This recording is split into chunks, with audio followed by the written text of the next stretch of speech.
Welcome to the Golden State Media Concepts Travel Podcast, the show that gives you advice on everything travel. We explore places you've always wanted to go, as well as giving tips for traveling in those places. We'll give you advice on the best sites for travel tips, information, and discounts. Join us as we travel the world, explore cultures, and meet new people. The Golden State Media Concepts Travel Podcast has got you covered.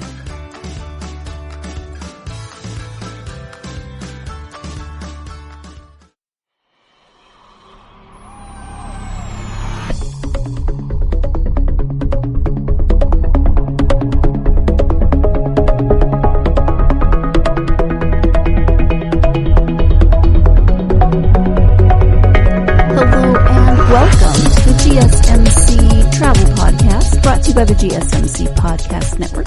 I am your host, Sarah, and one of the favorite things that Staci and I often talk about on this podcast are UNESCO World Heritage Sites. And so I wanted to revisit some of those discussions that we had, because I think this is a fascinating these sites are fascinating, and the fact that they exist is fascinating. The fact that there are so many of them is wonderful. A bucket list could be, just visiting all of them in the world. As of July of this year, 2019, there were 1,121 UNESCO World Heritage Sites, I believe I read recently, which is just amazing.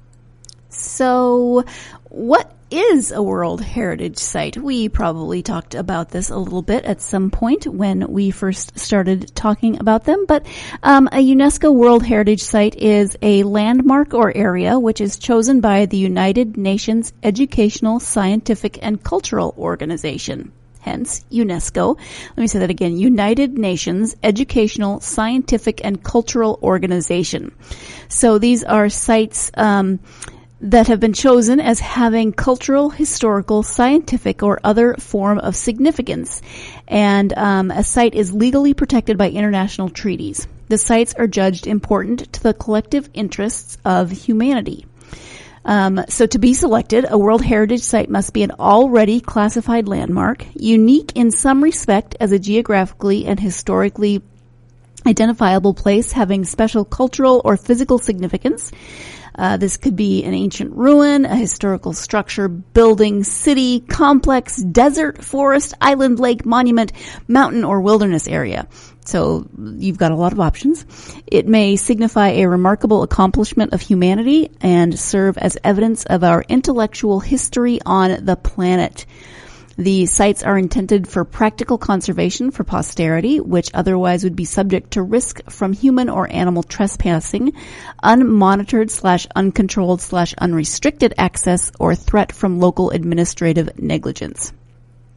They are demarcated by UNESCO as protected zones. And this list is maintained by the International World Heritage Program, administered by the UNESCO World Heritage Committee. Yeah, so I don't know. This is fascinating. It started in 1978 when the city of Quito earned the, is that Quito? Quito. That's terrible. I should know how to pronounce that. So 1978, the city earned the distinction of being the first city in the world to be declared a UNESCO World Heritage Site. And in that same year, Krakow in Poland was also named a World Heritage Site. And as I said, yes, there are 1,121 as of July 2019. Maybe that number has gone up. They exist across 167 countries. China and Italy both have 55 sites, which is the most, followed by Spain with 48, Germany 46, France 45, India 38, and Mexico 35. So, as I said before, if you wanted to do a bucket list, that would be a pretty amazing list with 1,121 sites and more being added, of course, because I'm sure this isn't a static list. So for this episode, we are going to revisit 3 of the UNESCO World Heritage Sites that Staci and I spoke about, just because I find them fascinating and think that it would be fun to kind of group them together. So the first one, the first segment will be on the city of Quebec. or Quebec City, I should have said. And Old Quebec is actually the UNESCO World Heritage Site in this case. So let's go ahead and listen to that segment. So the place I'd like to go in Canada, I mean, I kind of just want to take like a summer to explore Quebec, because again, Canada is a big, big place, and Quebec being the largest province is also a big, big place, but it's kind of spread out. Right. There's Montreal, which is, of course, the city, and everyone knows they speak French there, and that's where, you get like Cirque du Soleil. I remember watching a documentary for one of the Cirque du Soleil shows, and I knew in the back of my head, because the name is Cirque du Soleil, so you can hear it's in French, but it still threw me off to like watch them speaking in French all the time and have to be like reading the subtitles, even though I'm like, wait, but you're just in Canada. Right. Why do I speak English? I don't understand. Oh wait, that's right. You speak French there. And it just sounds so cool, even though, I just love that some people want to spend a summer backpacking through Europe. You want to spend the entire summer in Quebec. It's a large place to explore. It would probably take more than the summer to fully explore. Oh, I'm sure, that whole province. Mm-hmm. But if I had to choose a specific place, I'd want to go to Quebec City. Mm-hmm. And that's not just because it also has the name Quebec in it. Although that would be a very simple reason of, I'm going to Quebec, where Quebec City. I'm going to Quebec City in Quebec. Yes, just all the Quebecs. I'm going there. But no, that's not why. Quebec City has a lot of interesting things about it. There's Old Quebec, especially because, again, I like the idea of going to Europe without having to go to Europe. Oh, poor me. I need to work on that. I really do. But I think they maybe just changed this recently, but it did used to be that you didn't have to have a passport to go to Canada, right? You do now, but you can have the card. You don't have to take your full passport. You can have the identification card for Canada and Mexico. Oh, okay. Yep. Well, if I had gone a little earlier, I wouldn't have needed my passport, which is great because my passport expired. So I'd be saved that whole hassle, which would definitely be required going anywhere in Europe. But in Old Quebec sort of feels like an old world French village. It's 400 years old, and you can sort of see it in the architecture and in the, the stone streets and all that. It's a UNESCO World Heritage Site, and it's the only walled city north of Mexico. Interesting. Which, yeah. Yeah, we don't really do walled cities here. Yeah. For people who may not be familiar with UNESCO World Heritage Sites, do you want to explain that a little more? So, UNESCO World Heritage Sites, UNESCO is put on by the UN, right? That's what the UN part of UNESCO means. I believe so. It's them, certain, I don't think there's a specific number, but places around the world that are seen to be, historically or archaeologically important are marked as UNESCO World Heritage Sites, and that gives them a bit of, protection from the forces of modernization. So it's kind of like being, on the historical society's something, kind of, but on a global scale. Right. Yeah. So you can't, just tear it down to build condominiums or whatever. Once it's on the World Heritage Site, that's a level of protection. And it also makes it a big tourist draw, which is part of that protection is, oh, hey, now you're on the list of UNESCO World Heritage Sites. That's a place I really need to go. And so it gives them a reason, most definitely not to tear these places down. Right. Because tourists want to come and see historical sites. And I know that there were battles fought, before the American Revolution. The French and Indian War. Yeah, and so is that why Quebec is a walled city? Is part of that? I mean, I don't even know. I don't know why Quebec City is a walled city. Like part of it, my simple brain just goes, oh, isn't that because it's French? But but like we have French places in America that were originally part of French colonies, and we don't have walled cities. So New Orleans is not a walled city. No. So I'm not actually sure why Quebec City is a walled city. But there is this beautiful hotel, the Chateau Frontenac. I completely apologize. I'm sure my French was absolutely horrible there. You got Chateau right. Chateau. Actually, I'm sure they're probably like, that's not how you pronounce it. I apologize. But anyway, Chateau Frontenac, sure, we'll go with that, was built in 1894, so it's now 125 years old. but it still welcomes guests. Mm-hmm. And I actually first saw this because it's, I believe, excuse me, it is the most photographed hotel in the world. Okay. And I actually saw this in a drama. We are going to go ahead and take our first break of the podcast. If you want to know more about that drama, we will not be talking about it when we come back because we're going to be moving on to a new UNESCO World Heritage Site. So if you are intrigued by Staci's story and didn't listen to this podcast originally, you'll want to go to episode 5, which of course is about Quebec. So when we come back, we will be moving to our next World Heritage Site, which is Angkor Archaeological Park. So stay tuned. You're listening to the GSMC Travel Podcast, and I'll be right back. Do you want to be healthier, yet you just don't know what to do? All these shows telling you this and that, but nothing seems to work. Well, listen close. Golden State Media Concepts has got something great for you. The Health and Wellness Podcast dedicated to workout trends, healthy eating habits, diet, and everything about healthy living. Join us in our banters as we help you not just live life to the fullest, but live it to the healthiest.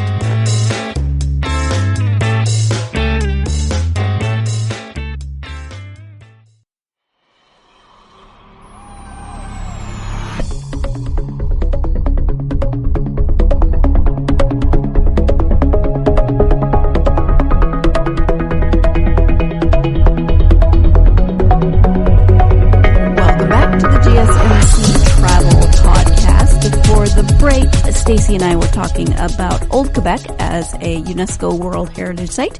And as I mentioned, we are now going to move to a completely different continent. And we'll be talking about the Angkor Archaeological Park, which is a mouthful. But let's find out more about that. Welcome back. You're listening to the GSMC Travel Podcast. And today we are talking about Siem Reap, Cambodia, which serves as a gateway town to Angkor Wat and Angkor Thom, which are very, very famous temples in Cambodia, possibly the most famous temples in Cambodia. And it's not that they're one single temple. There's thousands of temples in the Angkor Archaeological Park. So it's a set of temples, not just one specific one. Which makes it an awesome destination because you're not just going for one temple. You can see lots of them. Right. So, Angkor Archaeological Park was declared a UNESCO World Heritage Site in 1992. I believe we talked about UNESCO World Heritage Sites on our last episode. Yes, we did. Which apparently now we are traveling in our imaginations to places that are UNESCO World Heritage Sites. I'm okay with that. Wasn't the main theme, but sure, yeah, no, that's part of the whole reason for UNESCO World Heritage Sites is places that people want to travel. Yes. So the temples, again, lots of temples, can be broadly categorized into 4 groups. So there's Angkor Wat and Angkor Thom. I'm not sure that pronunciation is correct, but that's what I'm going with.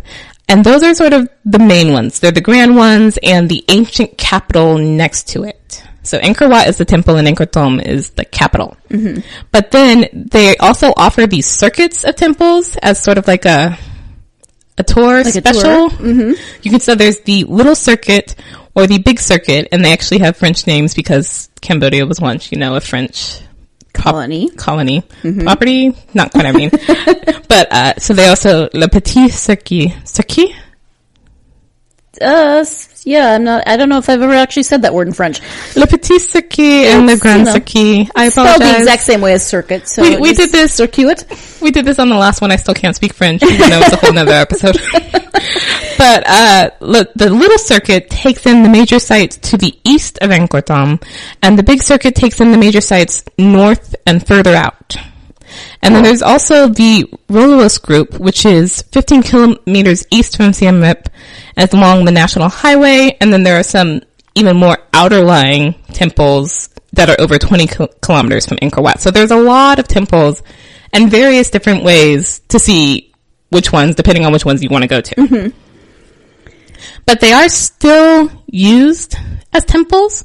Right. So there are some, and these pictures are really wonderful, but you'll often see in pictures groups of Buddhist monks in front of the temples, even though some of them were originally Hindu, but that they are still used for Buddhist monks and for people to actually pray in. Right. And there are people who will offer you incense if you want to like help with the prayers or whatever, but that may actually be a scam. So that was one of the things in reading this that they said don't do, because if you take the incense, then they'll ask you for money for it afterwards. But also, these are still temples where there are people using them as temples, as places of worship, which means you need to remember to be respectful. It's not just a tourist site where you can go and act any way you would like. You still need to be respectful of what's happening in that space. Yes, and they actually do have a dress code. So both men and women have to have their shoulders and knees covered out of respect, but their head uncovered. So don't wear a hat inside the temple, but do make sure you are wearing, a shirt with sleeves. And even if you're wearing shorts, because it's be hot, make sure they're long shorts so that your knees are covered. Right. This is considered respectful. But most of the tourists tend to see the sunrise at Angkor Wat, which is, I've heard, just absolutely stunning. But that the temple itself is better viewed in like afternoon light. Oh, okay. So there's sort of a set routine where they go, they see the sunrise, and then they go see other temples, and then they come back to Angkor Wat in the afternoon. So Sarah and Staci's introvert traveling tip for the day is to go between sunrise and mid-afternoon. You might not see it in the best light, but there'll be fewer people. I mean, it's hard to, you'll never not have people, because it's a very popular site, but to minimize the people in the foreign country you're traveling to. Just trying to help you out there. It's also helpful upon arriving in Siem Reap to find a good tuk-tuk driver. And there's actually a different name for this, but even Cambodians tend to use tuk-tuk, so we're going to call it that, which are these sort of not quite carriages attached to motorcycles. Yeah. It's motorized. What's the one where they run? Oh, geez. Yeah. That. Yeah, that. Oh, seriously. It'll come to me probably like an hour after we're done with this podcast. It is the motorized version of that. And finding a good one and relying on them for the duration of the trip can be very helpful. They will know a lot of the locations. They'll know the best ways to get there. And the prices are actually really, really cheap. It's usually about like $1 or $2, US dollars just to go like completely across town. It may go up if you have like a lot of people in your party. They say you can haggle, and that actually haggling is very common there, but I'm sort of like $1 or $2. You can have it. I know, but haggling is part, it's not necessarily part of our culture, so it makes me feel uncomfortable, but it's actually accepted and kind of a sign of almost respect in some cultures. Yes. So, not my comfort zone, but. Right. But, to make sure and find a good one, there are some that speak English pretty well, and more that's becoming the case because this is becoming such a touristy place. But there are others who will try and scam you, or they'll be part of there's a number of sort of scam setups in the town that you're supposed to be aware of. So especially to agree on a price beforehand. Sure. Because it will be really terrible if you think it's whatever, and then you get there and then you're arguing about it. Even if it's just like $2, it's like that's gonna make it not feel as awesome. Yes. But they also say because these tuk-tuks are open, to be aware of your belongings, because there are a lot of people who sort of make their living riding around on motorbikes and just snatching things out of people's hands from tuk-tuks. Oh jeez. So don't be taking pictures and selfies with your hand out. Keep your hands and arms inside the vehicle at all times. And all personal objects and your bag and your smartphone, and make sure you've got a good hold on that and people can grab it easily. But really, that's a good advice everywhere. For traveling anywhere. Yeah. Don't just you've got to be aware of your surroundings. You've got to be aware of your personal items. Don't just stick your wallet in your back pocket. You got to be smart about these things. But I think we'd probably not be so used to it, because if we're traveling somewhere, it's let's take a taxi, let's take a Uber, let's take a Lyft. Those are enclosed spaces. It would be very hard for someone to come up and grab my cell phone out of like a taxi. Right. But it's very easy to do in Siem Reap, so just to be aware of that. There are other things they talk about, like there's a baby milk scam. They definitely discourage giving money to children, even though you probably want to and you think it'll help. they also say that like this with this baby milk scam where a child will come up and say, oh, I need baby milk for a younger sibling or whatever. We don't have any milk. We don't have any formula. Right. Will you please go into the store and buy it? And you think, oh, that's better because at least I'm not giving them money, you know, straight out. Mm-hmm. But oftentimes what will happen is when you're gone, they'll sell that back to the store and get the money that way. Or they have a thing going on with the store where they sell it back to the store and then they split the money 50-50. Huh. So you seem like, you feel like you're helping, but you might not actually be. I didn't mean to be so down there. But just things to be aware of when you're traveling, because it is Siem Reap and the main tourist areas of Cambodia are, you know, modernizing. You do have Pub Street and all that, but the rest of Cambodia is still rather rural and not, you know, the same quality of living that we're used to here. So you do have some people, you know, trying to make their way perhaps the only way they know how. So if you are intrigued by that UNESCO World Heritage Site and want to hear the rest of that episode, that would be episode 6 of the GSMC Travel Podcast. When we come back, we'll be having our final UNESCO World Heritage Site segment of this episode, and that is Havana, Cuba. So stay tuned. You're listening to the GSMC Travel Podcast, and I'll be right back. Tired of searching the vast jungle of podcasts? Now listen close and hear this out. There's a podcast network that covers just about everything that you've been searching. Hey! The Golden State Media Concepts Podcast Network is here. Nothing less than a podcast bliss with endless hours of podcast coverage. From news, sports, music, fashion, cooking, entertainment, fantasy, football, and so much more. So stop lurking around and go straight out to the Golden State Media Concepts Podcast Network. Guaranteed to fill that podcast itch. Whatever it may be. Visit us at www.gsmcpodcast.com. Follow us on Facebook and Twitter, and download us on iTunes, SoundCloud, and Google Play.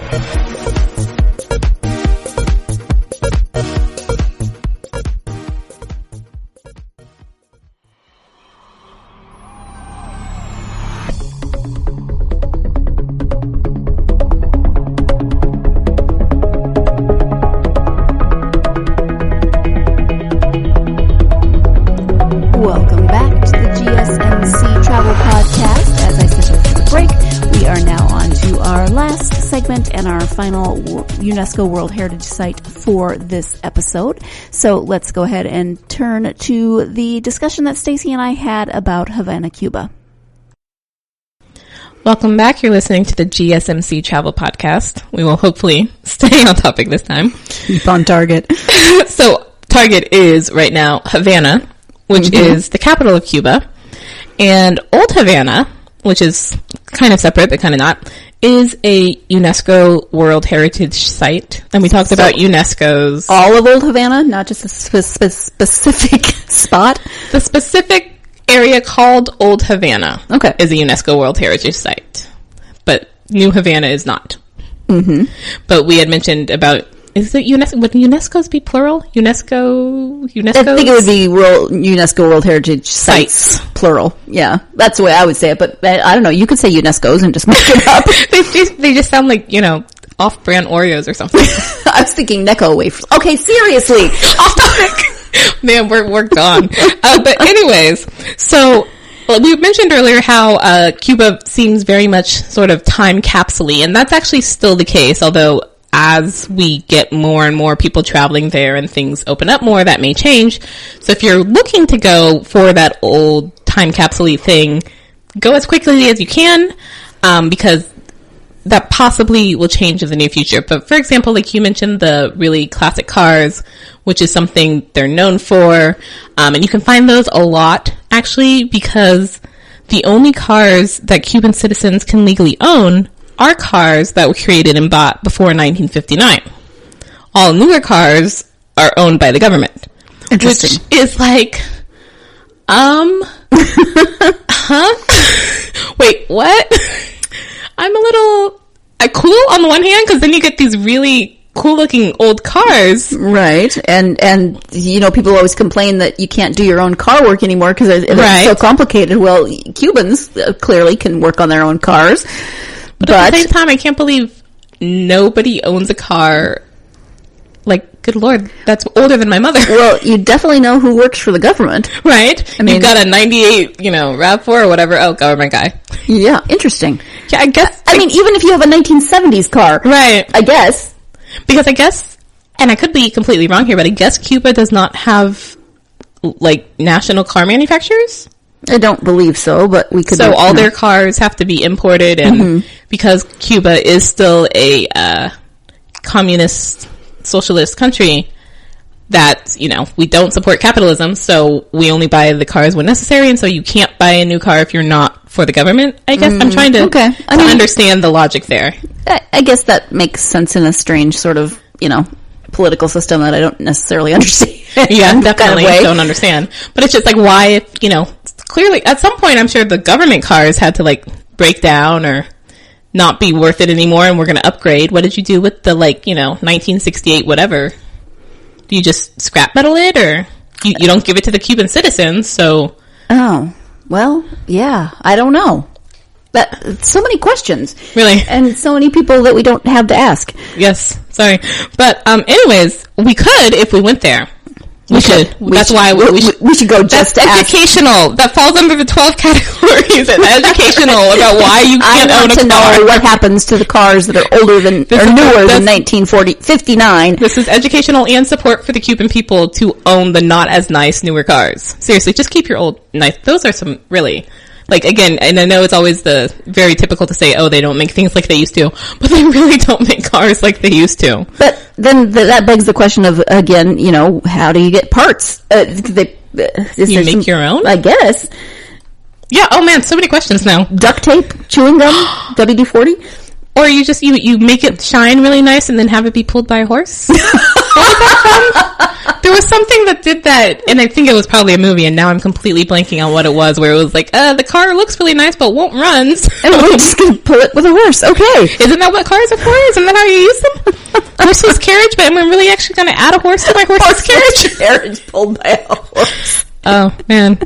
Silly. I swear we're not drinking. But anyways, so one of the things that I'd be interested in, besides my whole, let me pretend I've traveled back in time to the 50s, 60s, what have you, is that for most people when they travel to Cuba just in general, but to Havana specifically, don't really stay in hotels. And I'm not actually sure there's that many hotels or hotels at all. But they tend to stay in these things called Casa Particular. Okay. Casa Particulars, I guess, if it was plural, which are sort of private homes, but some of them have a license, and then some of them operate without a license, have the right to host people for money, I guess. So sort of like individual home bed and breakfasts. So kind of like Airbnb? Oh, before Airbnb before Airbnb, kinda, yeah. But you do generally get your meals there, and you can tell just immediately whether or not it's got a legal license, because the license is very particular looking. It's blue and white, and you could tell just from the street, okay, that one totally can bring me in. That guy that's saying, hey, come stay here, probably not, because I don't see a license on his door. So it's allowed. Again, I don't understand communist countries, period, where it's you're communist, but you have private industry and markets and people earn money. Yeah, I forgot everything that I supposedly learned about communism in school. We went over it just to know that it happened, and we had the Cold War, and then moved on. And then they made you read Animal Farm, and yeah. Actually, no. Really? Yeah, I did not read Animal Farm until a year ago. Oh, wow. What is education coming to? You should know more about communism. It's only been a year since you read Animal Farm. That didn't make sense either. And Animal Farm is a critique. We're so off topic. Yeah. But anyways, so Casa Particular is because they're, private homes where you're staying with the family and sort of probably in the best of them feeling like part of the family. It sort of really does allow you to feel like you've been transported to this other world, and you're not just a tourist, which you, if you are an American citizen, couldn't be anyways, because that's not one of the categories. And so you're there almost like you've stepped back in time. And I'm living in this old Cuban house, and traveling in old Cuban cars and going to old Havana, and just like, what year is it? I don't even know. And I think actually, even for that, you can't use your cell phone in most places. That there's a lot of places that definitely don't have Wi-Fi. Sure. And also a good number of places I think don't even have cell phone coverage. So you really do feel like, I think I've stepped through a wormhole almost. Like, I don't know what year I'm in anymore. Yes. But this makes it a really good romantic destination. I was just reading about romantic destinations, actually. And somehow this always comes up in these episodes with me and my imaginary lovers. Do you have an imaginary Cuban lover now? I don't. Maybe I'll just have to take my imaginary Quebecois lover and go to Cuba. He can get it easy. I don't think Canada has the problem we have with Cuba. So maybe he's not your Italian lover, it's the Quebecois that you're taking? He's closer. Oh man, we're so silly today. But that, yeah, because it's got this old style thing, and it's not so beset with the newer things that you see in other touristy places, it's really nice to just sort of stroll around and to look at different things and to, admire the older architecture. There's a place in Old Havana that I'm completely blanking on now, where the wall is like partly made of old bathtubs. Oh, interesting. Which looks so cool. And I'm like, I would definitely just want to stroll along hand in hand, and they've got like writing in them, and just take the time to read what's going on in the different writing in these bathtubs. And of course, because it's Cuba, and you've got the salsa music and dancing, and it's just like me and my imaginary Quebecois lover. Right, doing a little. Never mind. I was going to say Dirty Dancing Havana Nights, and it was bad all the way around. It was just a bad pun. I do apologize. Oh man. We're time for a break. It is, yeah. We are still too silly, so we're going to take another short break. Actually, we're just going to wrap up this episode, although one thing that I always enjoyed about Staci was the silliness. She and I had we just would giggle a lot in the studio, so I enjoyed it. Hopefully it's something that listeners enjoy as well. Who knows? At any rate, thank you so much for joining me for this episode of the GSMC Travel Podcast. If you are interested in UNESCO World Heritage Sites, you should definitely do more research. I know I plan to, and I have a feeling that they're going to make more appearances on the podcast going forward. If you are a fan of this podcast, we would appreciate it if you would do all those wonderful things that help us out, like following us on social media, sharing our podcasts, subscribing to them, and giving us a nice review. You can just give us 5 stars. You don't have to leave us a written review, although a written review would be great. But please leave us a nice review, and that would be wonderful. Hope you are having a wonderful weekend and that you are not too full of your Thanksgiving turkey. But if you are, just go ahead and listen to more podcasts while you digest. Thanks again, and we'll see you next time on the GSMC Travel Podcast.